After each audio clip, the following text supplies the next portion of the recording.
से जरूर दें।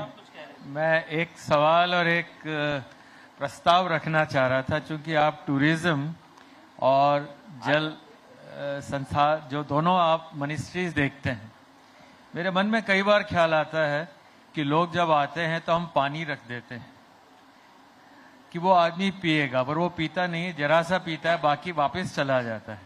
तो अगर हम एक ये परंपरा लें कि जब मांगे तभी पानी मिले, हम पानी ना रखें, तो अब कितना पानी बचाएंगे और उससे कम से कम पूरी दुनिया में मैसेज आएगा कि इंडिया जल को वेस्ट नहीं करता। मैं आपका थोड़ा सा इस पे अटेंशन चाहता हूं। डॉक्टर साहब ने बहुत अच्छी बात की, और ये बात कब, ये ऐसा विचार कब आता है?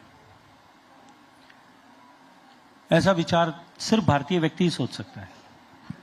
उसका कारण बताता हूं, जिम्मेदारी से कहता हूं।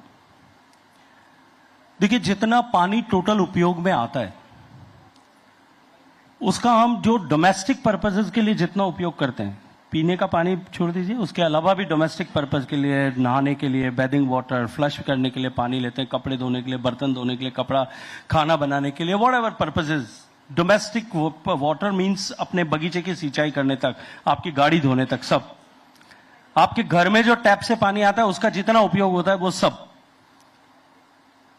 That is only 5% of total water being utilised. जो 5% शेष सारी इंडस्ट्री मिला करके, हॉस्पिटैलिटी इंडस्ट्री से लेकर के और हेल्थ इंडस्ट्री तक, जितनी भी इंडस्ट्रीज बीच में आती है, वो सब जितना पानी उपयोग में लेते हैं, that is 5%। Remaining 90% is being utilised into agriculture. So water saving पर पहला काम एग्रीकल्चर पर करने की आवश्यकता है। हमने उस पर काम किया। मैं विस्तार से, क्योंकि 5 साल तक मुझे प्रधानमंत्री जी ने वो जिम्मेदारी थी दी, इस पर बात कर सकता हूं। लेकिन हर बूंद उपयोगी और उसको बचाना है, ये हमारी जिम्मेदारी है। मैं आपको एक सच्ची घटना सुना करके अपनी बात को समाप्त करूंगा। माननीय प्रधानमंत्री जी ने 2017 के बाद में लगातार पानी बचाने के लिए और बरसात के पानी के संचयन, कंजर्वेशन ऑफ रेन वाटर पे, रेन वाटर हार्वेस्टिंग पे लगातार अनेक मंचों पर से बात की। मन की बात में भी, जिस प्लेटफॉर्म पर उनको अवसर मिलता था, वहां सब जगह उन्होंने इस पर बात की। मैं कोविड के ठीक बाद में एक दिन हवाई जहाज में मुंबई से दिल्ली आ रहा था। इंडिगो एयरलाइंस कैरियर था। पहली 3 सीट जो है फर्स्ट रॉ की, उसमें पहली सीट में मैं एल साइड में बैठा था। मेरे साथ में एक छोटी सी बच्ची, बहुत मुश्किल 6-7 साल उम्र रही होगी, वो बैठी थी, और उनके साथ में प्रोबेबली उनकी माताजी थी।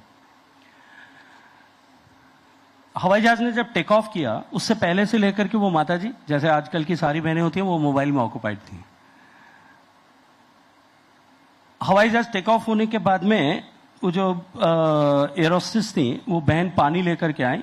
वो ग्लास में पानी दिया था, मैंने भी एक ग्लास उठाया, अपना पानी पूरा पिया, ग्लास को क्रश किया और सामने जो फ्लैप लगा होता है उसके अंदर रख दिया कि जब ट्रैश कलेक्ट करने के लिए आएंगे मैं दूंगा। वो जो छोटी बहन थी, बच्ची बैठी थी, उसने आधा पानी पिया और अपना ग्लास अपने हाथ में पकड़ करके रखा। उनकी माताजी ने एक घूंट पानी पिया और जो सामने टेबल खुली थी उसके ऊपर रख दिया।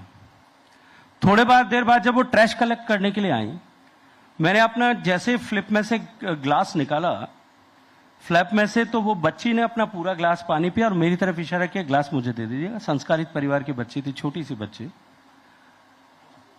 मेरा ग्लास उसने अपने हाथ में लिया और ट्रैश में जो है वो पॉलिथीन बैग में उसमें डाल दिया।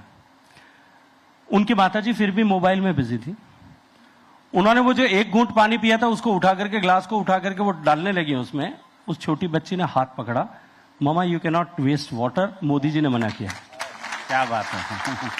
दिस जनरेशन जो है ना डॉक्टर साहब, आज आपके मन में जो चिंता हुई है ना, वो 6-7 साल के बच्चे के मन में भी वो सेंस ऑफ रिस्पॉन्सिबिलिटी ग्रो कर गया।